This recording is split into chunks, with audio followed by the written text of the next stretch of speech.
Ça y est, le trailer des Healing Good Purikiwa est enfin sorti.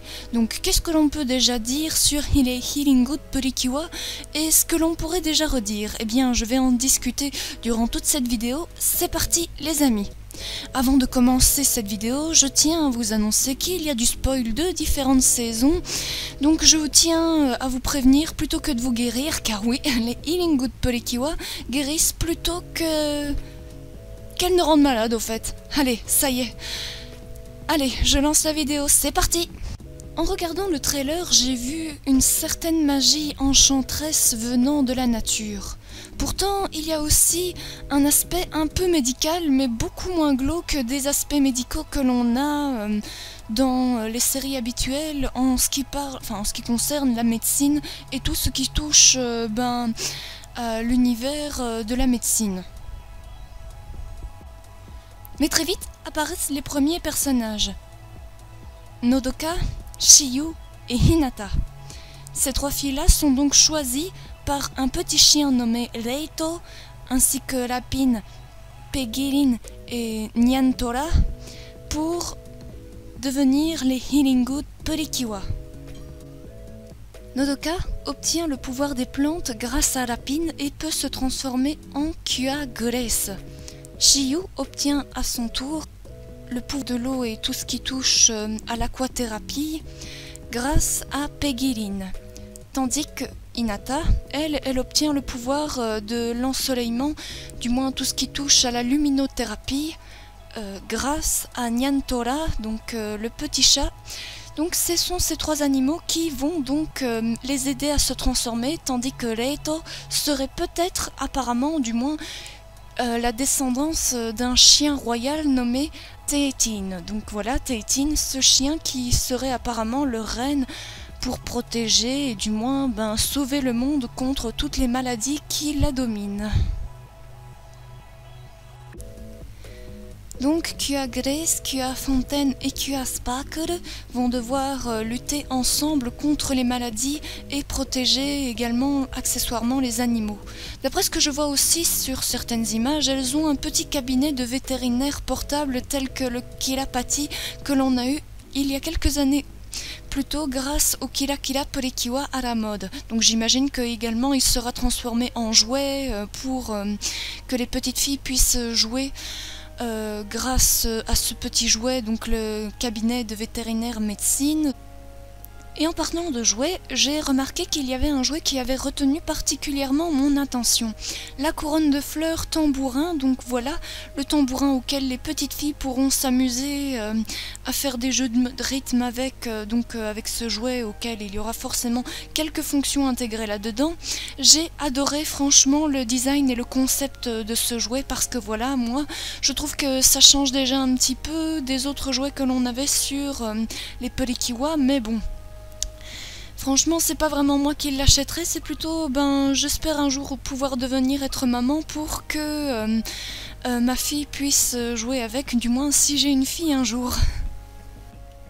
Mais en observant le costume, le design, ainsi que les jouets et les outils de transformation des Purikiwa, des Healing Good Purikiwa, on voit quand même qu'il y a quelques inspirations à droite à gauche venant des précédentes générations et des précédentes saisons des Purikiwa.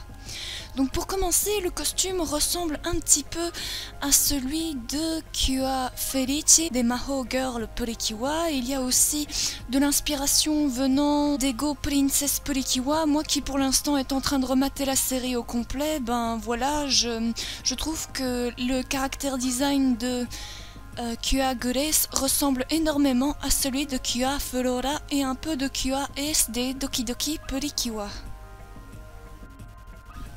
Quant à celui de Kua Fontaine, eh bien, il y a déjà de l'inspiration venant de Kua Anju des Hakuto Purikiwa. Il y a également de l'inspiration de Kua Mamedo des Go Princess Purikiwa également. Et un peu, je trouve, de Kua Marine des Hatokachi Purikiwa. Quant à Kua Sparkle, elle, je vois quand même qu'il y a quelques traits de similitude entre Kua Lemonedo, Kua Sunshine ainsi que Kua Twinkle et surtout de Kua Rosetta des Doki Doki Purikiwa. Oui, certes, c'est le troisième chat en plus, alors franchement, je ne sais pas trop, moi les chats, ça commence à... Cat, I'm a kitty cat, and I dance, dance, dance, and I dance, dance, dance. Cat, I'm a kitty cat, and I dance, dance, dance, and I dance, dance, dance. Cat, I'm a kitty cat. Bref, on peut supposer donc que Kyaspakuru, elle, son moyen de soigner, c'est la luminothérapie. Donc voilà, ce sera forcément son pouvoir dans la série. Du moins, j'attendrai de voir quel en sera son vrai pouvoir, enfin de regarder la série pour en savoir quel en sera son vrai pouvoir.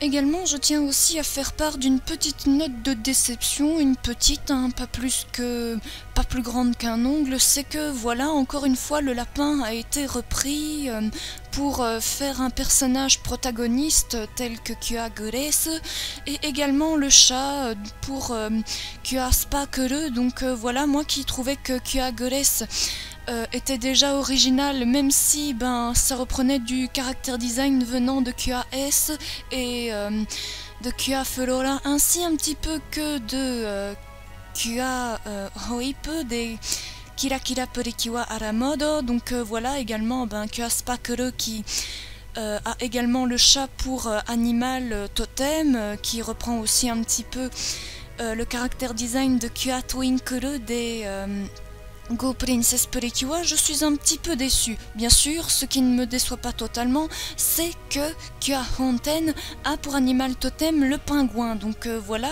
moi j'étais déjà à la base une grande fan d'Happy Feet, donc ça me réjouit un petit peu de voir qu'il y ait un animal différent, et en tout cas bien différent des précédentes saisons que les Purikiwa n'aient jamais eu encore aujourd'hui. Alors je vous vois venir, vous allez certainement me poser la question, mais s'il y a trop de copier-coller par rapport aux précédentes générations des Purikiwa, alors tu ne regarderas pas les Hirinkuto Purikiwa? Eh bien non, sachez que moi je compte justement regarder les Hirinkuto Purikiwa, voir à quoi ça ressemblera. Déjà niveau scénario, je vous donnerai mon avis au fur et à mesure, et d'ailleurs je tiens à parier à mon avis qu'il y aura une quatrième Purikiwa, peut-être que ce sera Kyateatin, donc la maman de Reto, le petit chien. Donc voilà, ce sera à voir en fonction d'eux. Du moins, moi je fais le pari personnellement que Teatin va devenir Kyateatin, donc une nouvelle Purikiwa qui va s'installer au cours de la prochaine saison des Purikiwa. Bref, mes attentes sont nombreuses quant à la prochaine génération des Purikiwa, les Hirinkuto Purikiwa, qui commenceront le dimanche 2 février à partir de 8h30 au Japon. Donc voilà, j'attends franchement avec grande impatience le début de la nouvelle saison des Purikiwa. Alors d'ici là, moi je vous dis à très bientôt pour de prochaines vidéos, et comme toujours, bye bye boo, sayonara, minasan.